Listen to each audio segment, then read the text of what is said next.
Halo guys, it's Megan Marcella and welcome back to my channel.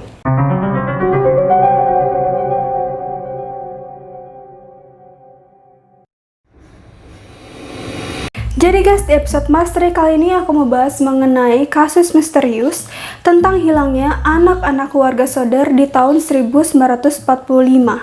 So, tunggu apa lagi? Let's get it started. Keluarga Soder yang beranggotakan 11 orang terdiri dari sang kepala keluarga yaitu George Soder bersama istrinya bernama Jenny Soder dan ke-9 anak mereka. Anak-anak tersebut bernama Marion, John, George Jr., Maurice, Martha, Louis, Jenny, Betty, dan Sylvia. George dan Jenny Soder merupakan imigran asal Italia dan pindah ke Amerika Serikat untuk membangun kehidupan baru pada saat itu. Kisah ini berawal pada malam Natal tanggal 24 Desember 1945 ketika keluarga Soder ini sedang mengadakan perayaan malam Natal di rumah mereka di daerah Fayetteville, West Virginia, layaknya budaya-budaya barat ya guys. Ya kayak saling tukar kado, nyanyi-nyanyi, ngumpul-ngumpul, ngobrol-ngobrol, ya pokoknya itu merupakan malam yang sangat menyenangkan buat mereka. Nah hingga jam 10 malam, si Jenny, sang ibu ini membawa anaknya tidur yang paling bungsu, si Sylvia ini. Sedangkan anak lainnya masih belum tidur guys, karena masih kumpul-kumpul ngobrol-ngobrol, jadi mereka tidurnya agak telat dibanding si Jenny dan Sylvia. Hingga sekitar jam 11-an mereka mulai tidur semua guys. Nah sekitar jam setengah 1 malam, telepon di ruangan kerja si George itu tiba-tiba bunyi dan membangunkan si Jenny. Terus si Jenny angkatlah telepon itu guys. Nah tapi anehnya pas dia angkat dia malah dengar suara wanita ketawa aneh nggak jelas gitu. Jadi dia pikir oh ya udahlah mungkin telepon salah sambung. Jadi dia tutup telepon itu dan balik tidur lagi. Nah tapi guys sebelum dia balik tidur dia itu ngeh bahwa lampu-lampu itu belum dimatiin sama anak-anak mereka. Pintu-pintu juga masih belum terkunci dan gorden-gorden jendela pun masih belum tertutup tirainya. Padahal itu merupakan kebiasaan anak-anak mereka sebelum mereka pergi tidur. Dan jadinya si Jenny beresin semua itu sebelum dia balik tidur. Nah sekitar jam 1 malam si Jenny ini kebangun lagi guys karena ada suara-suara berisik aneh gitu di atap rumah mereka. Tapi karena masih sambil ngantuk-ngantuk gitu si Jenny menghiraukan itu dan kembali tidur lagi guys. Setengah jam kemudian, berarti sekitar jam 1:30 malam guys, si Jenny ini kebangun lagi karena dia mencium bau asap. Terus dia bangun dari tempat tidurnya dan keluar kamar dan kemudian melihat bahwa ruang kerja si George itu udah penuh dengan api, udah kebakaran. Parah guys. Si api besarnya itu terlihat di daerah telepon, di ruang kerja si George, dan di kotak sekring di kantor itu. Terus dia langsung bergegas bangunin suaminya dan 2 anak laki tertuanya karena saat itu mereka lagi tidur bareng guys. George, Jenny, dan keempat anaknya, Marion, Sylvia, George Jr., dan John langsung lari keluar rumah tersebut untuk menyelamatkan diri. Tapi sayangnya 5 anak lainnya itu masih terjebak dalam rumah tersebut guys. Padahal mereka itu udah coba teriak-teriak manggilin ke 5 anak tersebut, tapi dari mereka itu nggak ada yang bangun dan keluar rumah. Karena ternyata guys, kelima anak tersebut itu tidur di lantai atas dan mereka nggak bisa menuju ke sana karena aksesnya udah terbakar parah oleh api. Nah ketika mereka mau cari bantuan juga guys buat nelfon pemadam kebakaran, anehnya telepon di rumahnya itu mati padahal listrik itu masih nyala. Jadi anak tertua mereka, si Marion ini minta bantuan ke tetangga mereka buat nelfon pemadam kebakaran. Yang anehnya lagi guys, malam itu entah kenapa operator pemadam kebakaran itu susah banget buat ditelepon. Terus orang-orang lain yang lewat jalan rumah mereka ini membantu mereka buat memanggil pemadam kebakaran guys. Dan akhirnya berhasil menelpon mereka. Si George, sang ayah, masih terus berusaha buat menyelamatkan kelima anaknya yang masih terjebak di dalam rumah tersebut dengan cara memanjat dinding rumahnya untuk mecahin jendela yang ada di lantai atas tersebut guys. Karena anehnya tangga buat manjat di rumah itu tuh hilang entah kemana, padahal biasanya si tangga itu disimpan di tempat khusus atau tempat biasa di dalam rumah. Tapi ketika malam itu mereka cari ke seluruh dalam rumah itu nggak ditemuin guys. Nah keanehan lainnya guys ya, biasanya kan mereka nyimpen air dalam tong buat kebutuhan urgensi. Nah kala itu waktu mau dipakai buat mademin kebakaran itu, tiba-tiba air dalam tongnya itu malah beku. Nah selain itu guys, si George juga udah mencoba membawa 2 mobil truknya supaya dia bisa manjat ke mobil truk tersebut dan naik buat mecahin jendela lantai atas rumahnya itu. Tapi anehnya, kedua mobil truknya itu tiba-tiba rusak, nggak bisa jalan. Padahal malam sebelumnya itu dia pakai mobil tersebut dan fine-fine aja guys, nggak ada kerusakan sama sekali. Nah anehnya malam itu bisa tiba-tiba rusak barengan guys. Tapi sumpah sih ya guys ya, hal-hal kayak gini tuh benar-benar ngeselin ketika kita lagi butuh sesuatu tapi tiba-tiba hal yang kita butuhin itu gak bisa dipakai atau tiba-tiba rusak gitu. Padahal itu situasinya urgent banget dan kita butuh itu banget. Yang anehnya pas lagi kita nggak butuh atau nggak mau pakai barang tersebut itu mereka jalan-jalan aja guys, nggak rusak sama sekali. Kalian pernah kayak gitu nggak sih? Kalau aku pengalaman pribadi beberapa kali pernah dan itu ngeselin banget sumpah. Nah lanjut cerita ya guys ya, jadi total ada 6 anggota keluarga Sodor yang berhasil keluar dari rumah tersebut dan menyelamatkan diri. Tapi sayangnya mereka harus berserah dan pasrah melihat rumah mereka harus terbakar habis hanya dalam waktu 45 menit. Dan pastinya mereka harus pasrah dengan keadaan 5 anak lainnya yang pasti sudah meninggal terbakar di dalam rumah tersebut.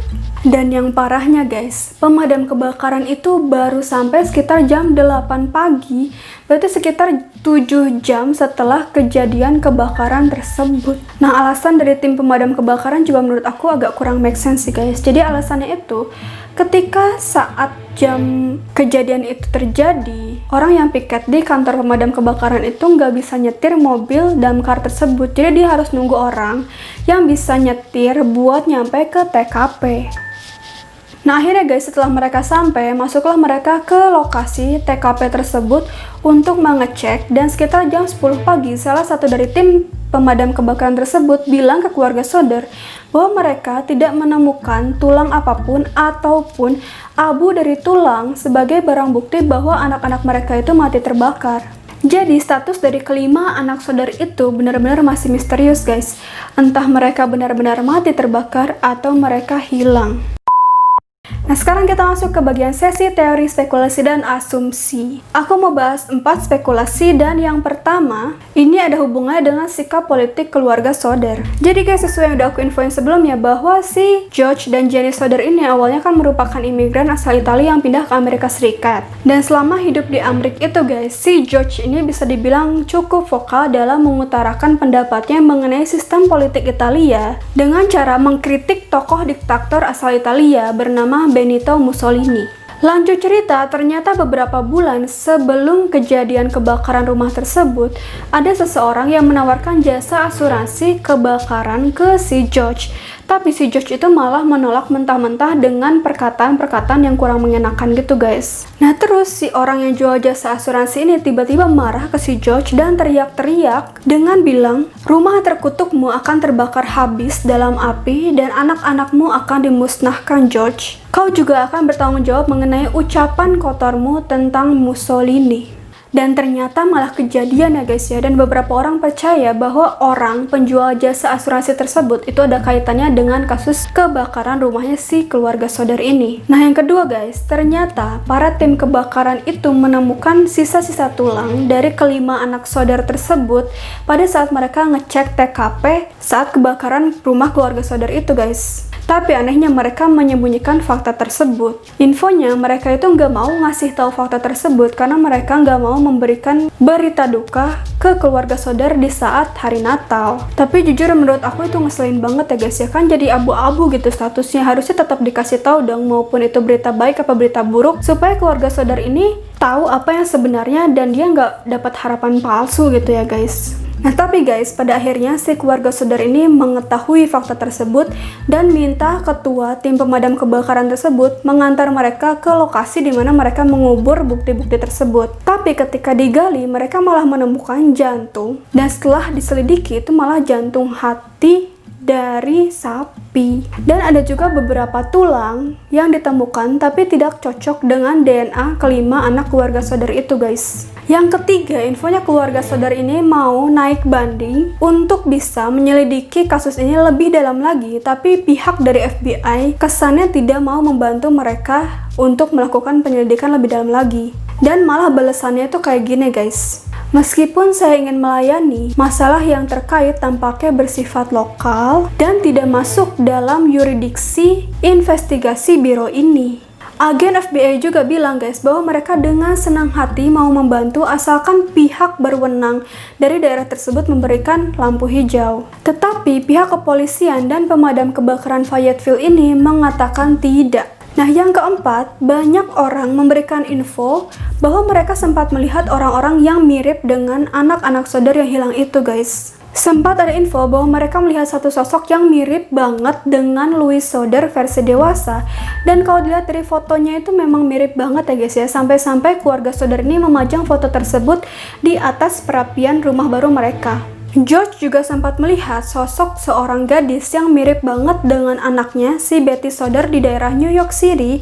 Sampai-sampai dia itu menyetir perjalanan jauh dari Fayetteville ke New York City buat ketemu anak tersebut. Tapi orang tua dari anak tersebut ini nggak memperbolehkan George ketemu dia. Belum lagi ada juga seseorang yang mengirimi keluarga Soder sebuah surat dan bilang bahwa Martha Soder itu sedang ada di suatu biara di daerah St. Louis. Yang pasti ya guys, si George dan Jane ini tidak henti-hentinya berupaya untuk mencari kelima anak mereka, sampai-sampai mereka ini pasang billboard di jalanan West Virginia dan menawarkan sejumlah uang untuk siapapun yang bisa menemukan atau memberikan informasi tentang kelima anak mereka yang hilang. Tapi bahkan sampai saat ini, kelima anak tersebut masih belum ditemukan dan masih menjadi misteri. Sebenarnya banyak keganjilan-keganjilan yang terjadi di tragedi ini ya guys ya, termasuk si orang yang penjual jasa asuransi tersebut yang sempat menawarkan dan mengancam si George, dan ancaman itu malah jadi kejadian nyata. Terus suara-suara bisik yang didengar si Jenny pada malam kejadian tersebut yang bisa jadi orang itu yang menyembunyikan tangga atau merusak mobil si George sampai nggak bisa jalan dan memulai kebakaran itu guys. Belum lagi telepon yang tiba-tiba nggak bisa dipakai padahal listrik di rumah pada saat itu masih nyala guys. Dan kalaupun kebakaran tersebut disebabkan oleh aliran atau sekring listrik, kenapa pada saat kebakaran itu listriknya nggak semua langsung padam ya kan guys? Dan ketika kejadian itu terjadi, infonya tidak ada bau daging hangus terbakar yang bisa menjadi indikasi bahwa kelima anak tersebut tewas terbakar di sana semua. Apa mungkin ketika pas si Jenny angkat telepon di malam hari itu dan dia ngeh bahwa pintu-pintu rumahnya belum terkunci, sebelumnya ada orang yang menculik kelima anak tersebut?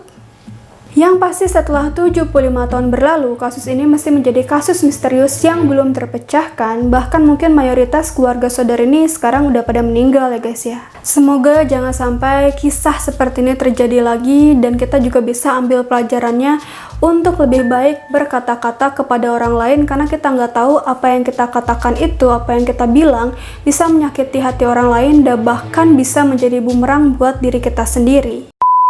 So guys, itu pembahasan aku mengenai kasus misterius hilangnya anak-anak keluarga Soder. Semoga kalian suka, dan jangan lupa kalau kalian suka video ini klik thumbs up dan share sebanyak-banyaknya. Jangan lupa juga subscribe ke channel aku dan turn your notification bell on supaya kalian lebih update sama video-video aku selanjutnya. So see you guys on the next video. Bye bye.